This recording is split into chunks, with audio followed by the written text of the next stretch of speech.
Let's face it, electric cars are supposed to be the future, but there's a big gap between what we see on commercials and what's happening on the road. So we're going to dive deep into the real reasons holding people back from EVs. From cost concerns to charging woes, we'll unveil the truth behind the hesitation. Welcome back to EV Frontier, and let's get rolling. Listen up. A giant poll from the well-known Associated Press poll last year just dropped with nearly 7,000 Americans. And guess what? Most folks aren't jumping into electric cars just yet. The poll says there are 3 reasons why, but honestly, some of those reasons seem a little fishy. One reason might be legit, but the other 2? Let's just say they sound suspiciously like the whispers of the old guard, those big-name gasoline companies clinging to their outdated fumes. We're going to get to the bottom of this, Vikings, because something just ain't adding up. Despite significant government support and the Biden administration's efforts to promote the transition to electric vehicles, many Americans remain hesitant. This reluctance is puzzling, considering the incentives and benefits available. For example, you could get a $4,000 incentive to purchase a used EV with decent options starting at around $15,000. Seems like a no-brainer to me. Additionally, you can buy a long-range Tesla Model Y for about $38,000 or $37,500 after the tax credit. This car offers over 300 miles of range and is an excellent value for the money. And it's not just the Model Y. There are many other electric vehicles in a similar price range that are actually cheaper than their gasoline-powered counterparts. It's surprising that more people aren't taking advantage of these great deals, given the clear financial and environmental benefits of owning an EV. Currently, many rural areas are facing a significant challenge with a lack of electric vehicle chargers, which is why cities show much higher interest in EVs. Now, this might be true, but here's some good news to brighten your dashboard. The Biden administration isn't messing around. They've approved a whopping $10 billion to build a network of EV fast chargers across the country. Sure, some have already popped up, but this is just the beginning. However, according to a recent poll, most Americans are still hesitant to buy an electric car. As expected, one of the major concerns is range anxiety, which is the fear of running out of battery power before finding a charging station. However, the poll indicates that the biggest worry for most people is the cost of EVs, with many believing that they're too expensive. So, the bigger worry apparently is cost. People think electric cars are just too expensive. It's been reported many times that if you factor in the EV incentives, which about 70% of Americans qualify for, EVs can actually be cheaper than gasoline cars. These incentives have brought EVs to price parity with traditional vehicles. This is a topic that needs more attention and discussion. Despite billions of dollars being invested in the EV industry, this investment is nothing compared to the massive sums poured into the internal combustion engine industry. The U.S. government has invested at least 20 times more in internal combustion factories and engines, supporting major companies like GM, Ford, and Chrysler. Many Americans argue that EVs shouldn't be incentivized, but they often don't realize that internal combustion engines have been heavily incentivized for decades. The significant investment in fossil fuel technology has shaped public perception and contributed to the hesitation around adopting EVs, even though they offer substantial financial and environmental benefits. The government's ongoing support for EV infrastructure and incentives is a step towards balancing this disparity. As more fast chargers are installed and EVs become more affordable, it's likely that public perception will shift. However, it's crucial for these misconceptions to be addressed and for the benefits of EVs to be clearly communicated to the public. Only then can we expect a broader acceptance and adoption of electric vehicles across the country.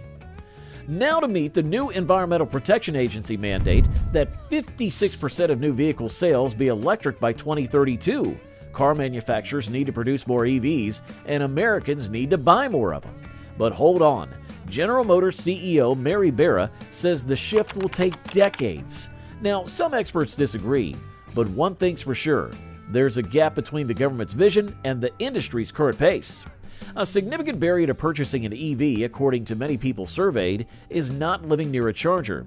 This issue is more pronounced in rural areas, where 50% of respondents say they don't have a charger nearby. That number drops to 40% in urban areas. Now here's something interesting. For those urban dwellers worried about chargers, it might be a case of simply not knowing where to look. Awareness of existing charging stations seems to be a bit of a problem. Take Tesla for example. Their app makes finding nearby chargers a piece of cake. But for non-Tesla chargers, things can get a little tricky. Locating these stations can be like playing a game of hide and seek. This is a critical issue and it needs to be addressed. So what's the takeaway? The government has a vision for an electric future, but manufacturers need to catch up. Rural charging infrastructure needs a boost, and urban dwellers need better resources to find existing stations. Another poll conducted by the Associated Press Center of Public Affairs Research and the Energy Policy Institute of the University of Chicago surveyed 6,300 adults, echoing results from the previous year.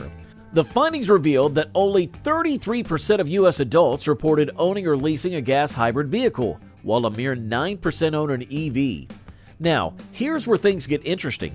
Few people from the poll like the idea of a plug-in hybrid, a car that uses both electricity and gas, because they're worried about getting stranded with a dead electric battery. Now, that makes sense, right? But here's the shocker. They might just be a victim of some bad press. The media painted a false picture of EVs in cold weather. Some people seem to think that plugging in their electric car in a winter wonderland is a recipe for disaster, a car that just won't start. Let me tell you, that's a myth bigger than Bigfoot. EVs are actually less likely to have starting problems in the cold compared to their gas-guzzling cousins. The media has played a significant role in shaping public perception about EVs, especially regarding their performance in cold weather. Many Americans have been led to believe that if they plug in their EV and live in a city with harsh winters, their vehicle just won't start. This narrative is entirely false, yet it's been widely accepted. It's disheartening to see how effectively the media has convinced people that EVs are unreliable in cold climates, a concern that's actually more applicable to internal combustion engines than to electric vehicles. This misinformation has contributed to the hesitation many Americans feel towards adopting EVs. The media also loves to throw around this number, $52,600, as the average cost of an EV. But that number doesn't take into account those sweet EV incentives the government is offering. It's like saying the price of a house includes the furniture, but forgetting to mention the giant discount you got for being a first-time buyer. It's misleading. And here's the deal. Even without the incentives, EV prices are dropping faster than a rock in a free-fall zone. Take the ever-popular Tesla Model Y long range, for example. This electric beast starts at $45,000, but with a tax credit applied, that price plummets to a cool $37,500. Now compare that to the average gas guzzler, which currently sits at a hefty $50,000. See the difference, Vikings? Electric can actually save you money up front. And the good news doesn't stop there. The media might have you thinking EVs are a luxury reserved for the rich, but that's simply not true. Remember those incentives? They can bring the price of many EVs down to a point that's even more affordable than their gas-powered counterparts. In fact, the survey you mentioned showed that the average American actually spends less on an EV than a gas-powered car, even before factoring in the incentives. So definitely, price is a significant concern among older adults, with 60% saying it's a major reason against buying an EV. This is surprising because it should actually be a reason to buy an EV. Gas-powered cars are notorious for their bottomless pit of an appetite. Those constant trips to the gas station can really drain your bank account. But with an EV, that becomes a thing of the past. Plus, many EVs like Teslas require minimal maintenance compared to their counterparts. And so the debate over EV adoption in America shows that while there's interest, practical concerns and financial preparations play significant roles in consumer decisions. This highlights the media's influence in shaping opinions. The road to widespread EV adoption will be longer and more complex due to this misinformation. Many people lack awareness and have been misled. It's like saying a house cost $1 million without mentioning the massive discount you get for being a veteran. Misleading, right?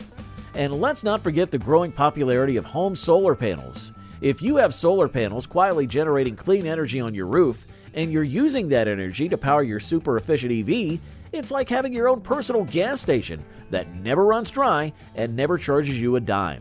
Talk about a recipe for savings. The bottom line? Price shouldn't be the only factor holding older adults back from the electric revolution. We'll be exploring affordable EV options, the magic of government incentives, and the cost-saving benefits of EVs in future episodes. So, stay tuned.